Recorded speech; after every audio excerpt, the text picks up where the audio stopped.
Good evening. My name is Vincent Davis, and I'm a member of the student chapter of the Society of Professional Journalists, the first community college chapter in the nation. Before we get started, I'd like to introduce some special guests. I have a high school advisor, Mrs. Pat Kappermeyer Churchill.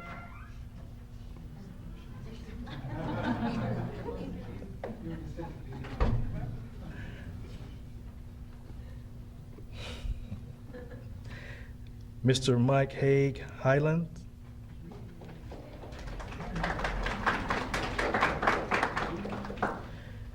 And advisor, Dr. Bruce DePeister at the University of the Incarnate Word. Welcome to the 21st Annual Edith Fox King Journalist Lecture. This ongoing lecture series is sponsored by the student chapter of SPJ and the Journalist Photography Department at SAC.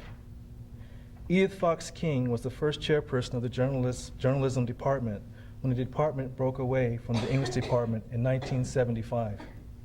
The photography program was moved from the physics and engineering department to the journalism department in 1987, forming the Department of Journalism Photography. The lecture series began in 1978 with Joe Murray, then editor of the Lufkin News.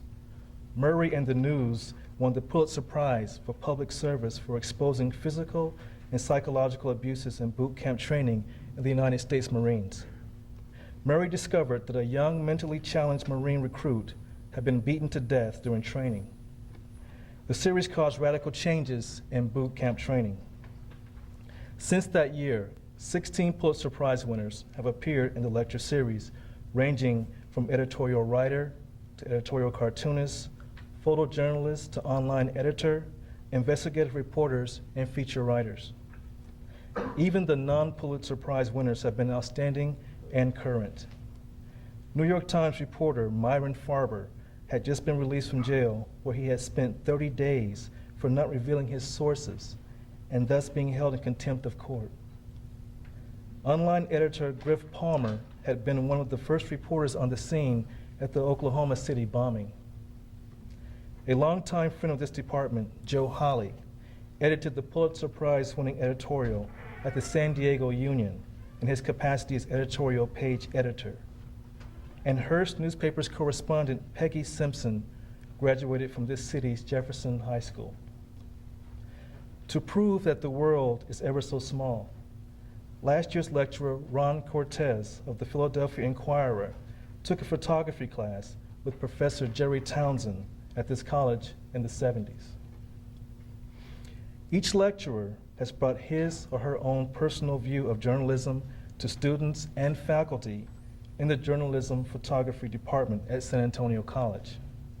And although the lectures have been educational and entertaining, the really information-packed sessions have come when the speaker and students chatted informally in the newsroom or over nachos and Big Red at a local restaurant. Even after 20 years, the excitement has not waned when we hear how a story was crafted, or how photographs captured a moment, or how an investigation took place which caused ripples in the status quo. I am sure this year's will be equally exciting.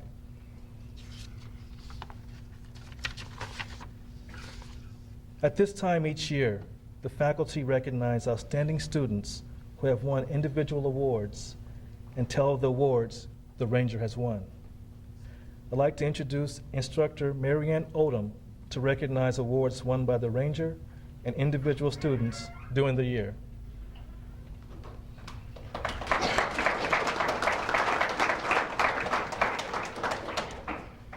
Good evening.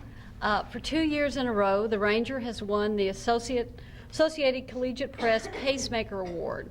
The most recent is our 9th in 15 years, and we're very proud of that. It goes to the top 5 community college newspapers in the nation. We were also recognized as the 6th winningest college newspaper. Winning, it sounds kind of funny, but that's what they called it. 6th winningest college newspaper in the nation, and that also includes four-year university and daily college papers. And other overall awards for 1997, The Ranger took first place in General Excellence in Division I of the Texas Community College Journalism Association. Division I is for community colleges with enrollments of at least 6,000. Also, the Region 8 of the Society of Professional Journalists awarded the Ranger third place in the competition for best non-daily college newspaper in Texas and Oklahoma. And we lost to the Logos of Incarnate Word, who took first in that. So we want to recognize them for that. The Texas Intercollegiate Press Association gave the Ranger honorable mention as best all-around newspaper in Division I. And while the Ranger has won all these awards, it's really because student reporters, editors, photojournalists, and illustrators make it possible. So we have some individual awards we'd like to recognize the students for their work tonight. For SPJ and TIPA, we don't have the certificates. I don't know why we don't, but we don't. So I'm just going to call the names of the students and ask them to come up here and let you applaud them at the end. Region 8 of the Society of Professional Journalists awarded Ray Whelan second place in column writing.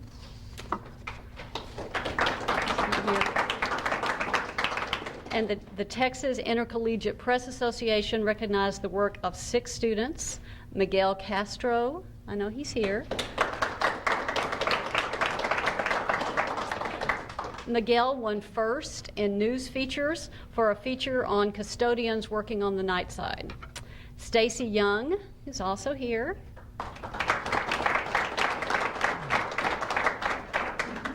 Stacy won second in feature page design for a Great Escapes page.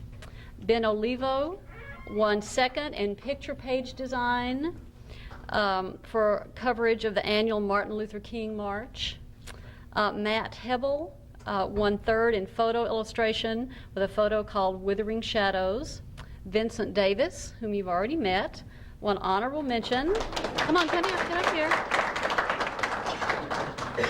He did an editorial cartoon about able-bodied students keeping disabled students from using the elevator. And Margarita Huff won honorable mention for an opinion page. In the Texas Community College Journalism Association recognized, and I do have certificates for these, but most of these students have finished our program and are in senior colleges.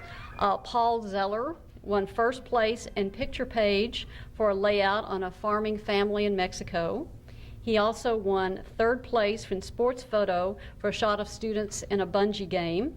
And he won third place in newspaper advertising for an ad he did promoting the journalism program at this college.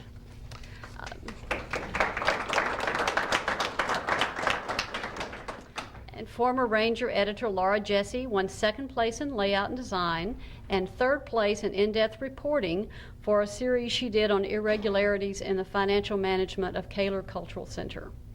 Robert Crow won second place in news writing for a story on an English teacher's unauthorized trip to Paris during summer school.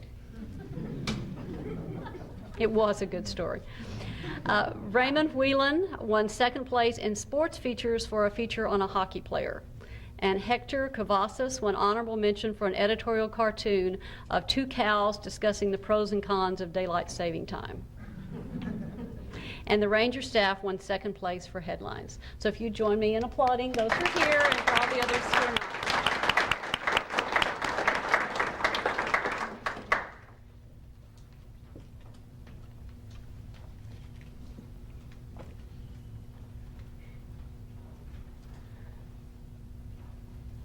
Now I'd like to introduce instructor Irina Brego, former Ranger and forthright editor, and now an advisor to student publications and instructor in the department. She will introduce special guests from the Urban Journalism Workshop.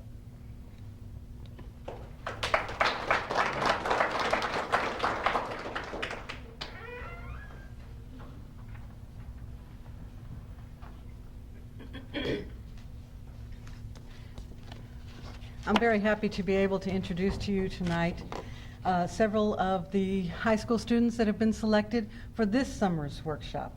Normally, I think we don't do the selection quite so early in the spring. This year, we were able to do that with the help of some local professionals, including Melissa Monroe here from the Business Journal. And I just want to go ahead and introduce them to you, along with a few students from at least one student from a previous workshop. Anyway, Anna and Jennifer and Rosalie, you want to stand up, please?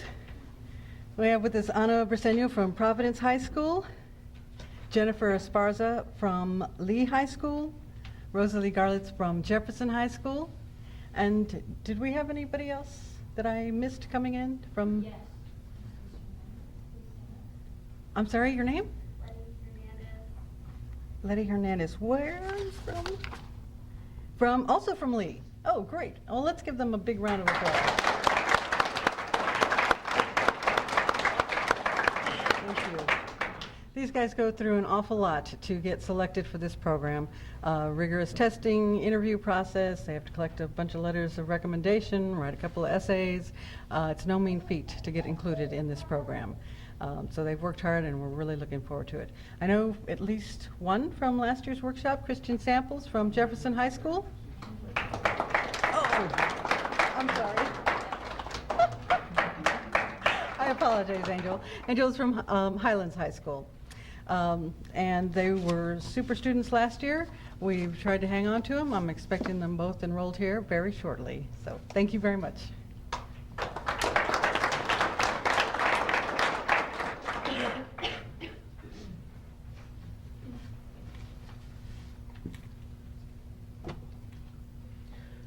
Our speaker tonight is a prize-winning photojournalist at the Los Angeles Times, Clarence J. Williams III.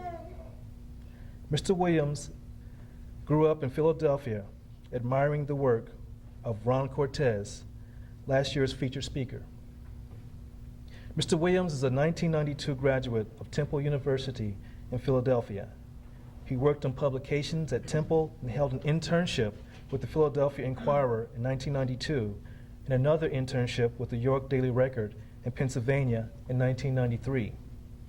Mr. Williams' first full-time position was in 1993 with the Times Community Newspapers in Reston, Virginia. In June 1994, he became a photojournalism trainee at the Los Angeles Times, and in 1995, he became a staff photographer at the Times. In 1996, Mr. Williams won first place in issue reporting in the Pictures of the Year competition, a National Headliners Award, and awards in the National Association of Black Journalists Picture of the Year competition. Then, in 1998, his work was recognized by the Pulitzer Prize Selection Committee. Williams was honored for feature photography for his work in 1997 on a series in the Times about abused children of alcoholic and drug-addicted parents. His editor on the project was our 1993 guest speaker, Joel Sapal. Hal Wells, a former editor of The Ranger and The Fourth Right, and now a photo editor at the Los Angeles Times, called the day after the Pulitzer Prize were announced to urge the faculty to call Mr. Williams and ask him to be our guest lecturer. Wells referred to Williams as a great photographer and said he can identify with the students very well. So now, help me extend a San Antonio welcome to Clarence J. Williams III.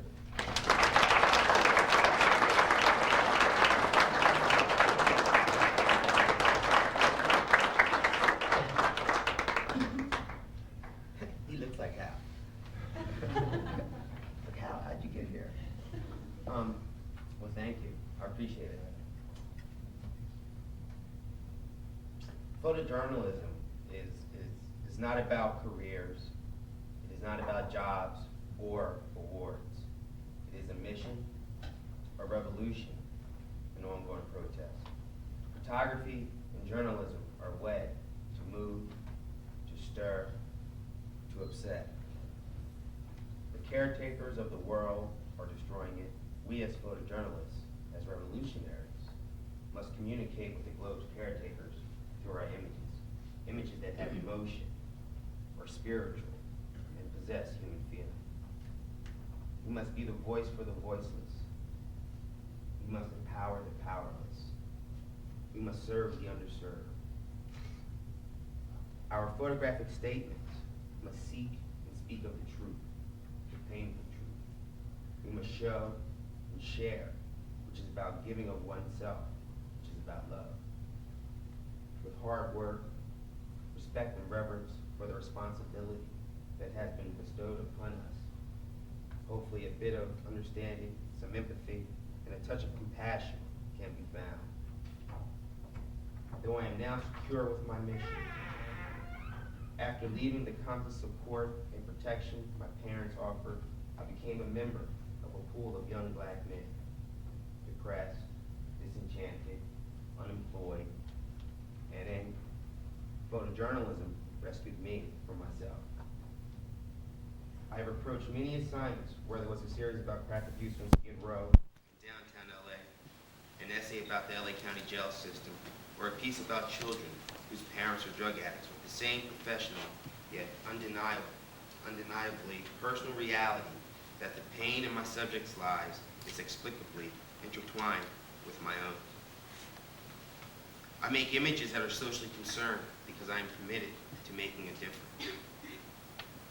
When not assigned to do so, I seek and strive to appease my conscience, but my conscience shall never be satisfied. I have a tremendous desire to say something with my camera to the extent that I am completely in love with my photojournalistic mission. I am willing to live with it to the exclusion of almost everything else. I should not fumble with words to try to express the seriousness, conviction, and spirit I attach to my calling, my destiny.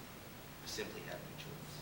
I'm going to start off with a few single images, and I'll move into a couple short stories, and I'll end with orphans of addiction, which I want to close with this year.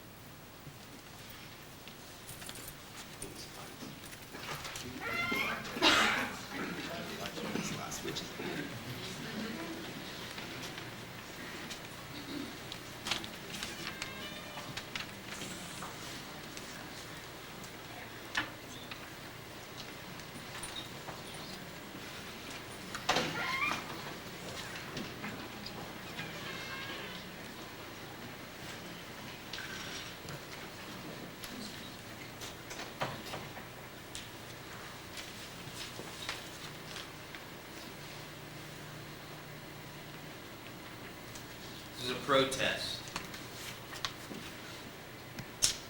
Things got out of hand.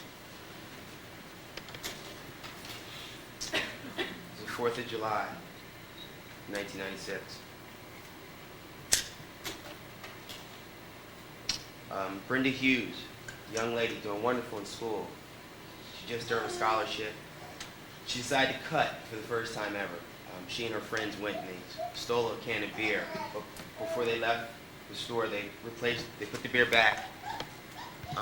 After they left, the shopkeeper came out and started shooting. She was the only one that was killed. Crosby Millage, after working a full life and retiring at the age of 65, he is still selling newspapers. He's been selling them for the last 25 years. Joyce Cato, she should have been, or she could have been a model, but she's a coroner.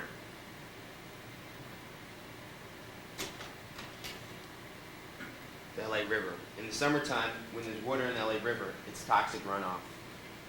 And this guy is taking a toxic bath.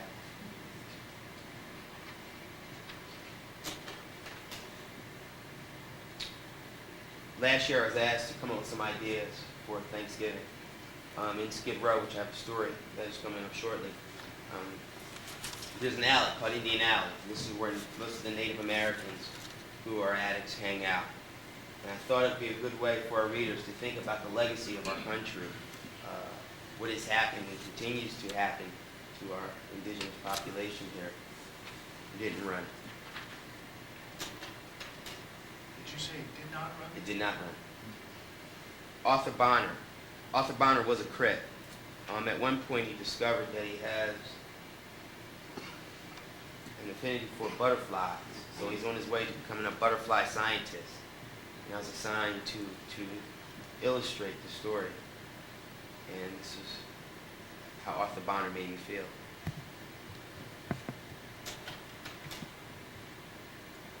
Our hero worship.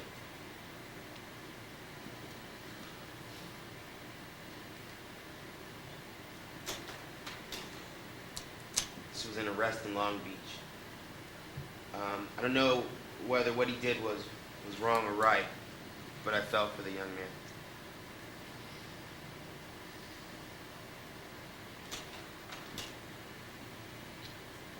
Calvin was he is an incredible man. He's actually somewhat of a clothing designer. He makes clothes on Skid Row by hand, and he sells them to a lot of the prostitutes that work down there. So one day, this woman who was hanging out kind of dropped her baby off, and Calvin cared for the baby.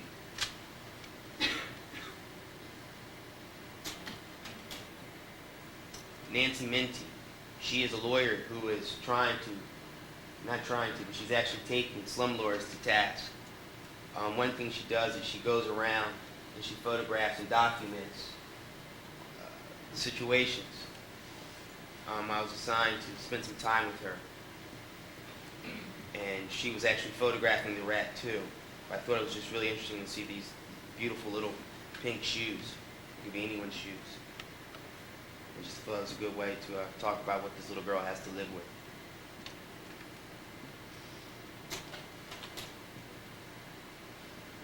After the Northridge earthquake, FEMA gave out money for people to find new homes. This lady's rent subsidy was running out, and as she talked about it, she started to cry, and her little boy came in and he wiped a tear from her eye.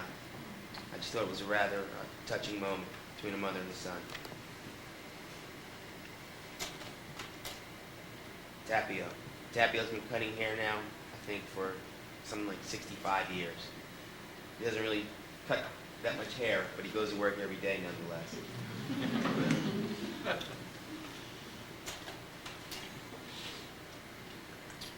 We have a new Hollywood Boulevard police force.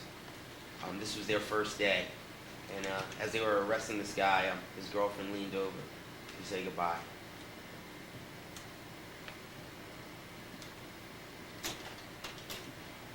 OJ. Kind of sums it up for me.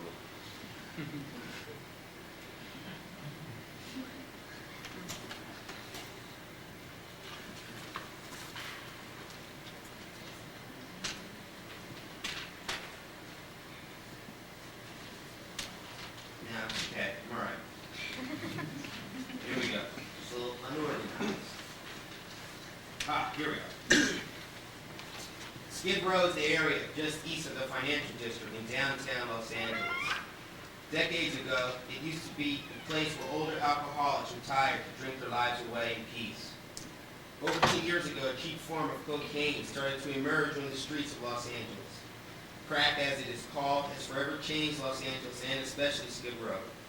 Not only has crack substantially added to the number of people in the area, it has dramatically transformed the nature of Skid Row, making it a far rougher and more desperate place. The drug has also precipitated a resurgence of heroin use. A lust for crack cocaine is a thread that unites humans in an almost feral state in a small part of earthbound hell called Skid Row.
just one note about this image.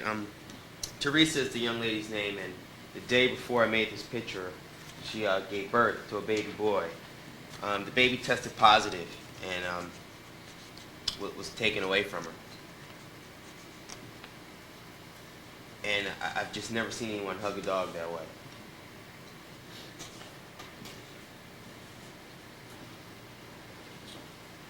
Dante had his inferno, and thousands of men experience their own on a daily basis within the Los Angeles County jail system. 8 major facilities make up the nation's largest county jail system, one that handles 250,000 inmates a year. At any given time, its cells, holding tanks, and dormitories house 18 to 20,000 prisoners. Men are locked up to await trial, to serve sentences, or in transit to from the courts and state prisons. The system is breaking down behind walls of secrecy. In many communities, especially the impoverished minority neighborhoods, the jails are a daily presence. They touch nearly everyone, dividing families, throwing up thousands of teenagers into the penal system.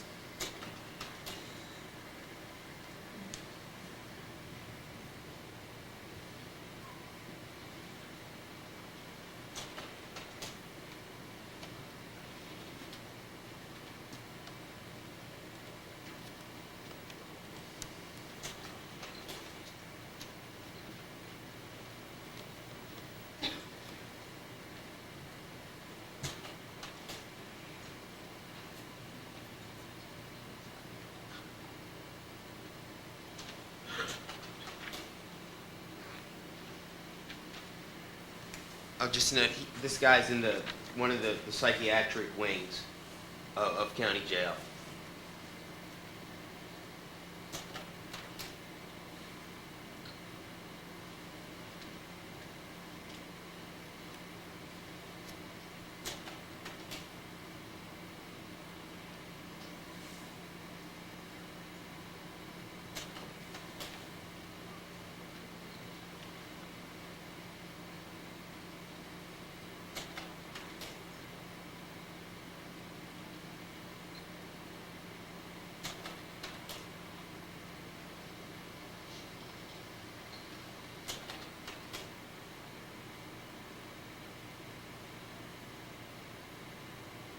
It's another mental ward.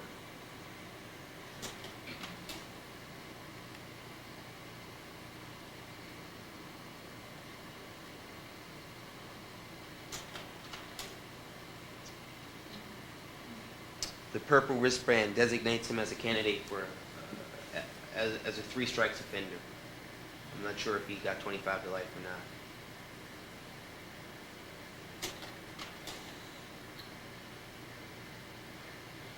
It's one of the holes.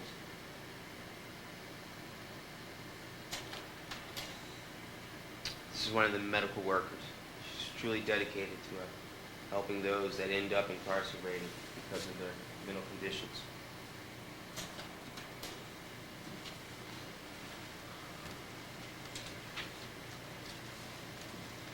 There's a certain tension between Martin Luther King Jr.'s vision of a colorblind nation and life on Los Angeles' King Boulevard. The street is 7 miles of contradictions. It begins in South Central LA with 2 lanes at a communal vegetable garden where Latinos and blacks till their plots side by side. As the street makes its way west, the scenery keeps changing. Churches were very important to Reverend King, and many dot the boulevard. The civil rights leader's legacy is tarnished by poverty and crime in the Los Angeles street that bears his name. But to many, there still holds his message in their heart.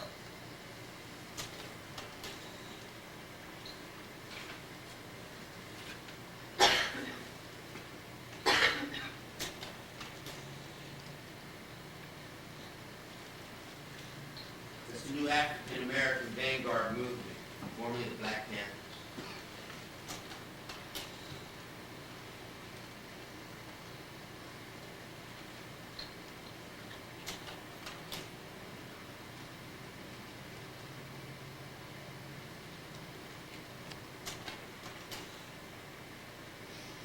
Food giveaway.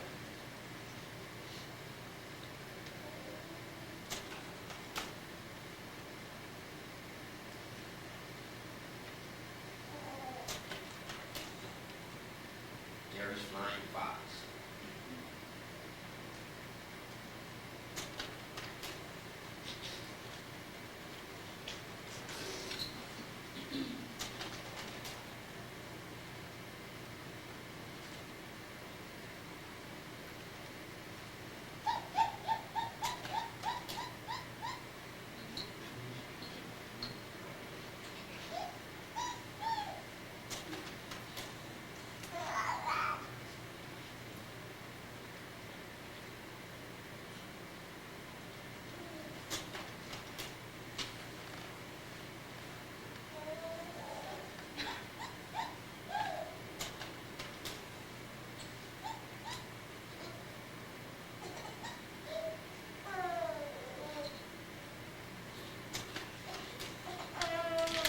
Give me a second. Oh, you know what? I made a mistake. Hold that thought.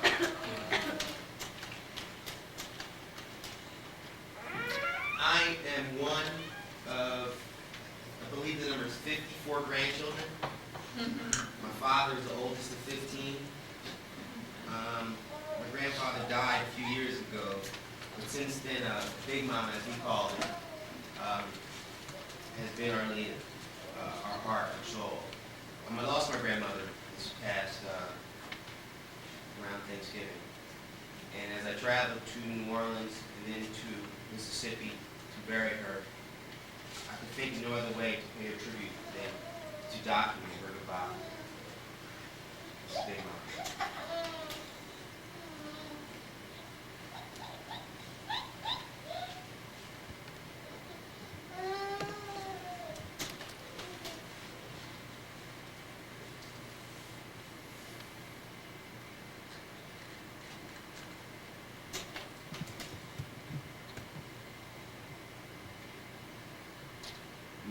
My aunt did not like the way the mortician did my grandmother's makeup, so she had to tighten it up herself.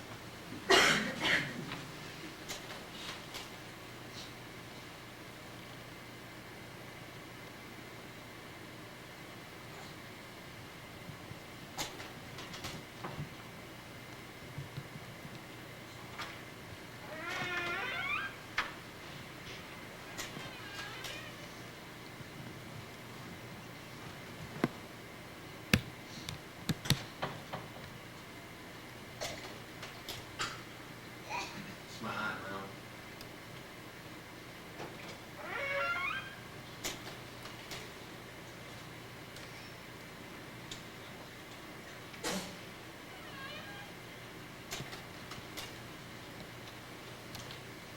Ross is the last goodbye.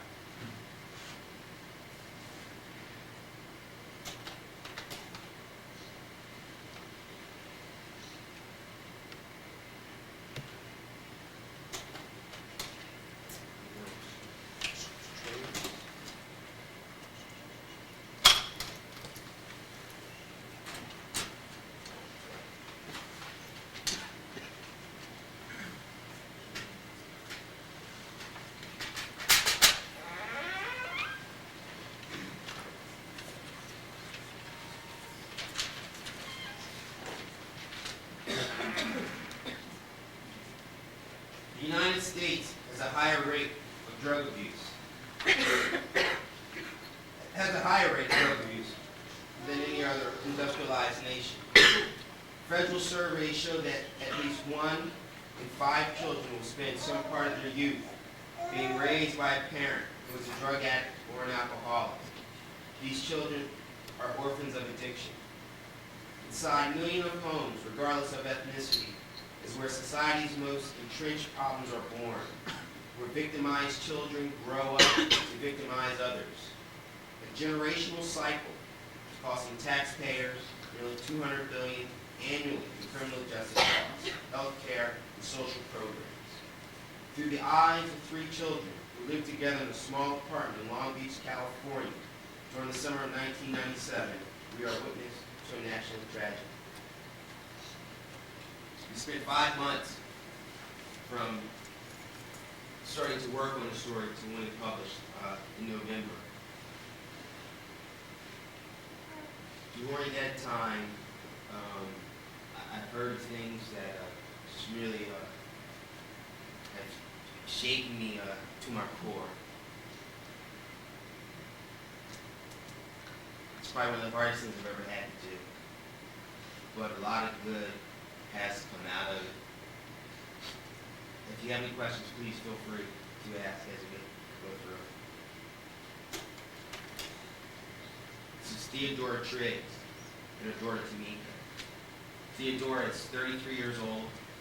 Tamika's 3. She's HIV positive, a heroin addict. She smokes crack from time to time. She's basically homeless, or was basically homeless. And Tamika just exists through her mother's addiction. On this day, after running into a friend, actually after panhandling with her daughter, she's used her daughter to panhandle quite a bit, but after panhandling with her daughter, she ran into a friend, Doreen, and the 4 of us went to a crack house-like shed of this behind an abandoned house. And after getting high on heroin and crack, she and Doreen talked, and she held her daughter. So at one point, her daughter started getting heavy. Actually, if I back up for a moment, while she was shooting up, she told the daughter to hide her face and go to sleep.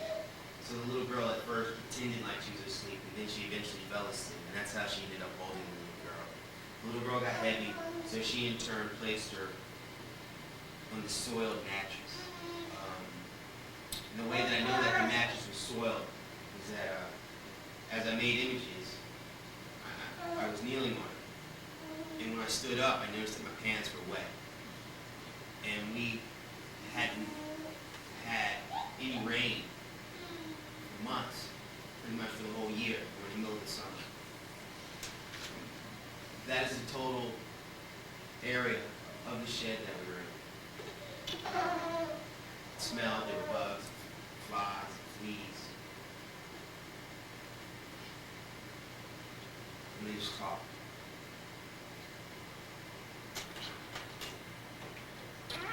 On this day, Tamika didn't have anything to eat up to this point. It's around in the late afternoon. And her mother brought her some sweet bread. And that was her meal of the day.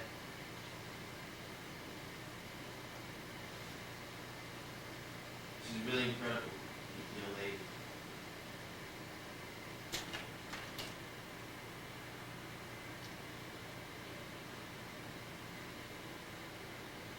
She just hit her face.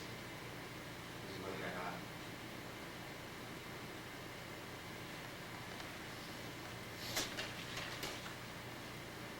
That was her boyfriend at the time, Johnny.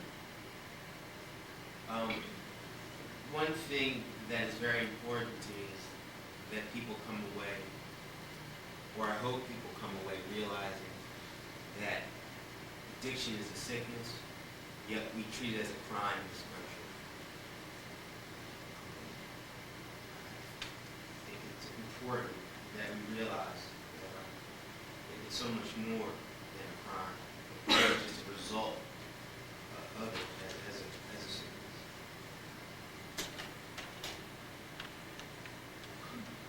On this day, Theodora said to Johnny, "Johnny, please brush Tamika's teeth first because my gums are bleeding."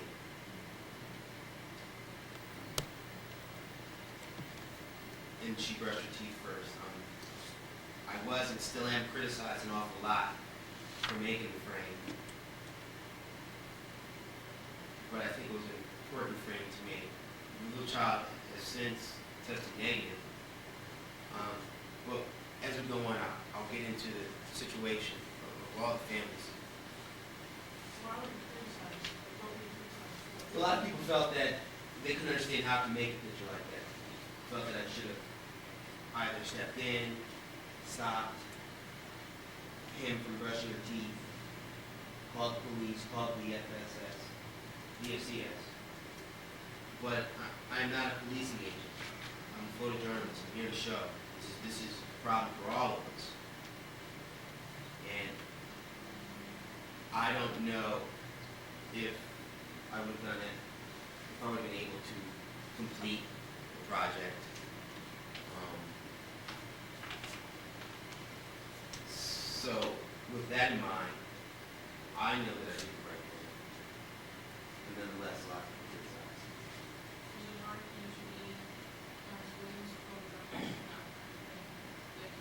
We can get to that. We can get to that.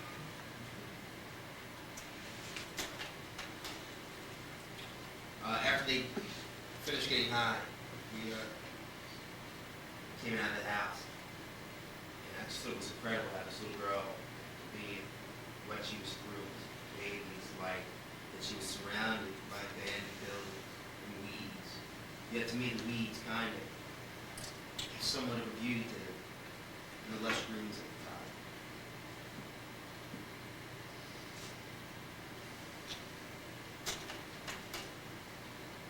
It's to me, we were on our way to a methadone clinic.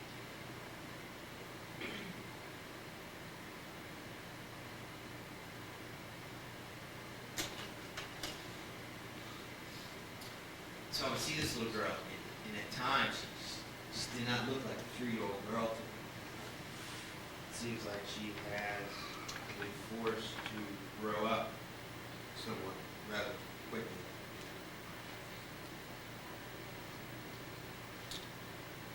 And this was the apartment that her mother was kind of crashing out in the living room with her boyfriend, with another family, Calvin. He had 2 kids, Ashley and Kevin.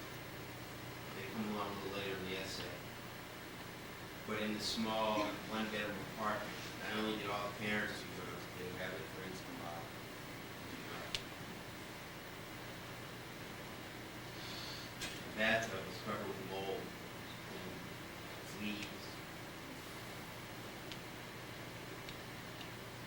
And the water leaked from the bottom of the toilet.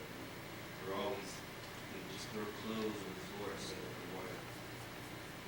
Those clothes were there for weeks on it.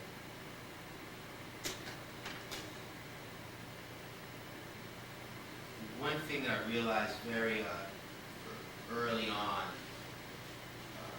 in this journey that I was taking with Theodora and Tamika is that even though she is very sick and intense addict, she really does love this little girl. But her love is confused, is lost, and is placed within her addiction. But this was her saying goodnight one evening, and I remember my mother saying goodnight like that. And I'd like to think that the readers would identify and say goodnight to their kids.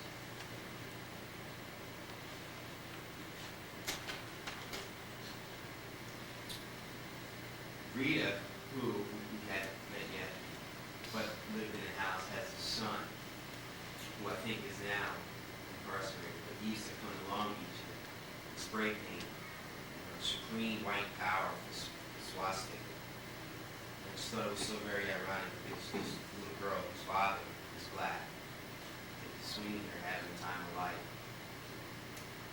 next to the feet.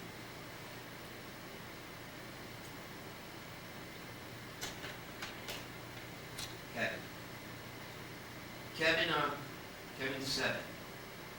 He's incredibly violent, hostile. His mother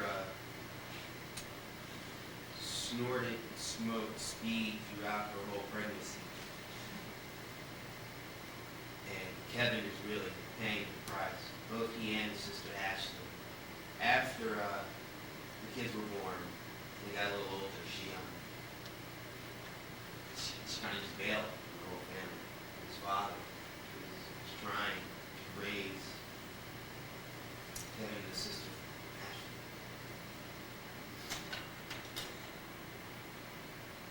That's Ashley.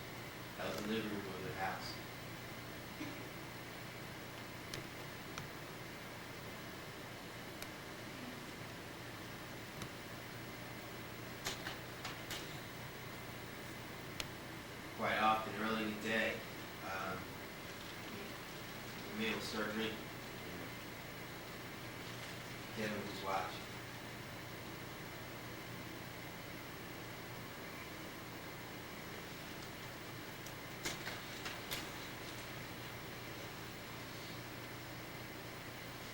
One evening, he rushed because he didn't want his kids to see him.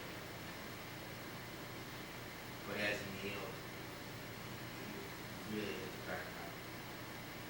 And John, the other, to me, Theodore's boyfriend, hover around waiting for his head.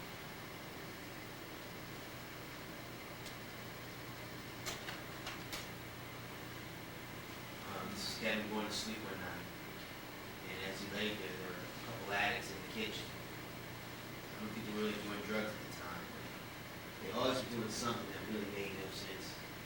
We were just watching. The kid, he has very severe problems because of his mother's addiction, and by her neglect and her eventual abandonment of him has really taken a toll.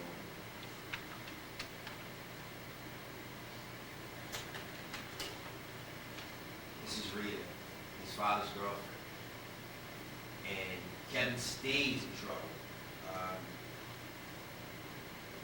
And it's not really his fault. And because he's always in trouble, everyone stays on his case. His teachers, a few friends that he would have, but he doesn't really have any friends. He's the kind of kid that will beat up a 2-year-old. So he's always getting yelled at. And whenever he is being yelled at, he recoils into this position. It's kind of like his defense mechanism, I would say.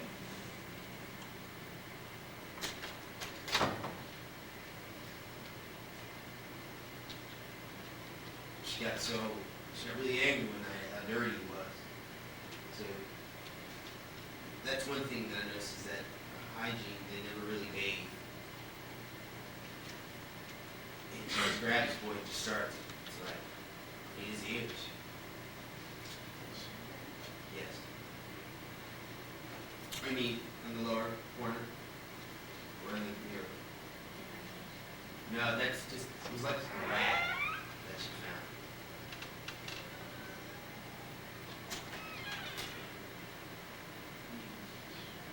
All the stove, the refrigerator, and all those things were sold for drugs a long time ago.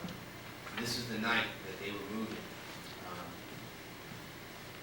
Calvin associated all his problems with the area.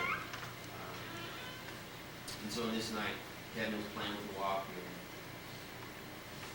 waiting for him to catch a Greyhound bus to Lake Isabella, which is about 3 hours outside of Los Angeles.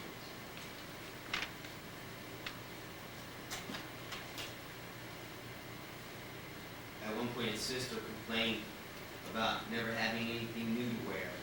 So Calvin took to a dumpster that was like full of maggots and stuff to be looking for something for his sister. Came up with a pair of pink sneakers, but they were too small.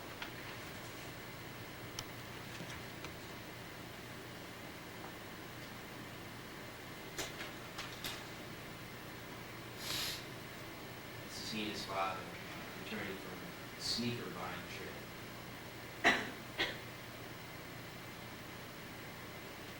And his dad also has problems. But yet, from time to time, catch glimpses of how this little boy looks up to his father, as most young men do. But at this time in his life, his dad was kind of out of it.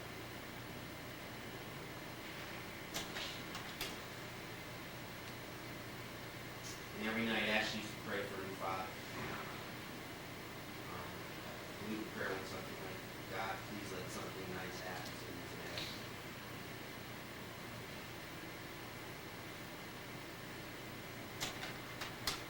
Okay?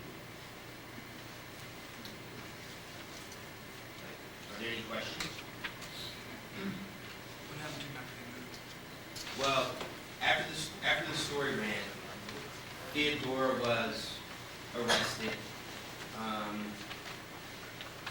Her daughter was placed in foster care. She has since been, she's in rehab now. She's doing quite well. She and I, we talk a lot. This rehab that she's in is really quite incredible. She has been taking protease inhibitors in a cocktail to deal with her HIV status, her T cell count. And since she started to do this, and since she's been in this rehab, her T cell count has risen, and she no longer has to take such high doses of the protease inhibitors. One other fact was that while all this was happening, she had a slight spot, I think it was cervical cancer, that she never would deal with because she would never go to the doctor. And by the glory of God, her cancer is remission. She gets to spend some time with her daughter. She has written some really wonderful letters to me. Her life has been changed. My life has been changed. The other family, we talked to him shortly after he moved. His kids weren't taken, but the cops swooped in on him, and now they're watching him. His response to us, and the reporter that I worked with was, Latino. He said, my life is better now because there are no niggas around. So he attributed his problems to his neighbors. But I still had nothing but love for him, and he is slowly getting his life together, which is the important thing for he and his family. Back to the question about being a human as opposed to being a journalist. There was a third family that we tried. Well, actually, we did include them within the text. We tried to include them photographically, but at one point, the woman and her kids, she wasn't really into our presence. So I'm not into forcing myself on anyone. So we stopped. But at one point, I'll never forget, I was sitting in the bedroom, and her drug of choice was speed. And she was out vacuuming the living room. And she stopped and she was talking to her friend. And her baby, Kristen, she was 7 months at the time, was lying on the floor. So, as the baby was lying there on the floor, oh, there you go, I'm answering your question about human. Okay. So as the baby was lying there on the floor, it tried to bite the cord that was plugged into the wall. So I made a frame, but then I realized that the last thing I really want is a picture of a baby, whether it dies or not, doing something as horrible as biting on an extension cord. So I spent the rest of the day holding the baby. So there are times when you have no choice but to be a human. And it's just a matter of where we, as journalists, as photojournalists, draw that line. Any other questions? How do you gain these people's confidence, and why are they willing to open their lives to you? Well, I guess the first thing is time. Theodora is a really incredible woman. And I would like to think that I was able to gain her confidence by giving of myself. So she knows things about me that very few people know about. So there was some true give and take in our conversations, in our time together. As far as Calvin goes, when I first met him, or just a little background information, I consider myself to be a student of photojournalism. When I'm not working or when I finish working and go home, I like to study pictures. I don't have a TV. If I'm not studying pictures, I like to write about pictures because I feel that this is so very important, what we do. So through that, I've through my studies, at one point I was really into the Vietnam era, and Calvin was a Vietnam vet. And when I was trying to explain to him what we wanted to do, he brought up Vietnam and the photographers that he was fighting side by side with. And I was able to talk with him and share some of the names that I have come across in my studies. And he was like, I understand what you want to do. And I am not perfect. I have lots of problems. I have nothing to hide. So I was able to get into photographing him somewhat easily. Was there a second part of the question?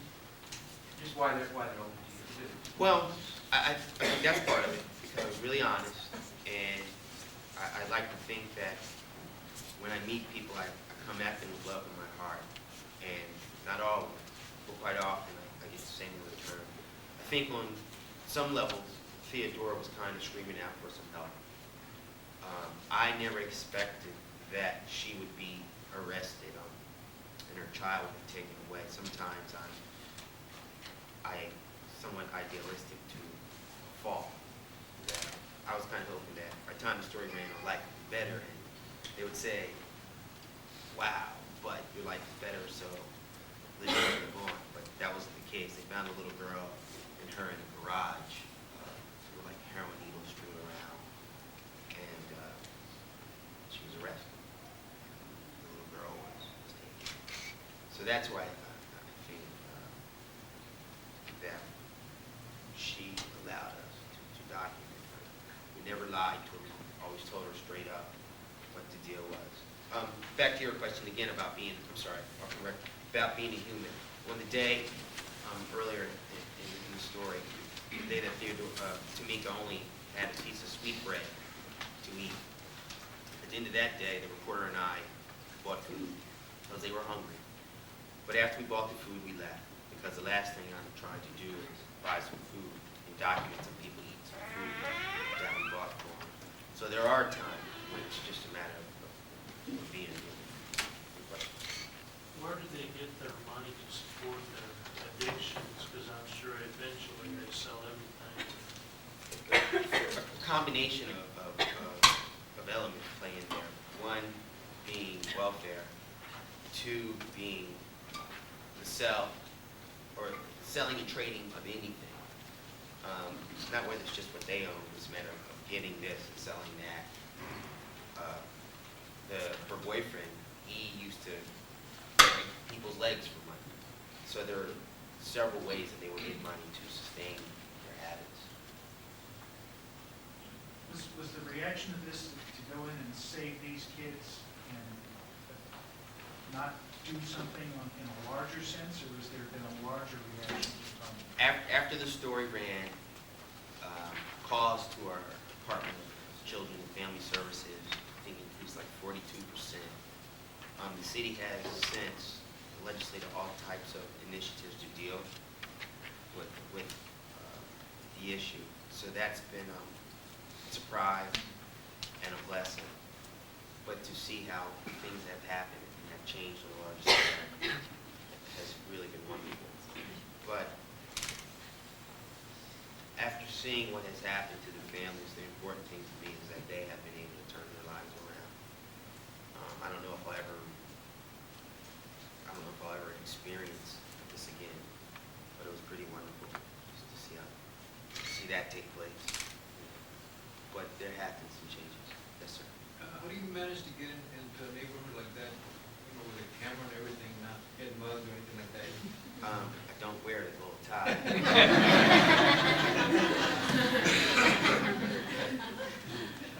But actually, I just try to blend in. It's I don't know. There's just times to Do you bring go by the camera. yourself or somebody else? Well, the reporter and I were together quite often, and she would go alone. He actually met Theodora and introduced her to me. The day we were in the crack house, I was alone. But we did a lot of things together. It's just a matter of just dressing to the occasion. Yes. Did you stay nights there? No, what I would do was I would show up in the morning before they would wake up, and I would stay until they would go to bed. I really, of course, best way is to live it, to live what you're doing. But I didn't really see why that would be necessary in this case. Because quite often I knew that once they went to sleep, they were asleep, they were out. So I would boogie home, and I'd be sitting on their doorstep when they would wake up in the morning. Was there another part of that question? I kind of felt like I cut you off. Oh, no, that was it. That was it? And also, I was just wondering, how did you meet them and how did you choose it? Well, the way we went about it was we chose Long Beach for several reasons. One, we didn't want to further the myth that drug addiction is something that only plagues blacks and or Latinos. That is a problem for us all. So we chose Long Beach because it's somewhat of a diverse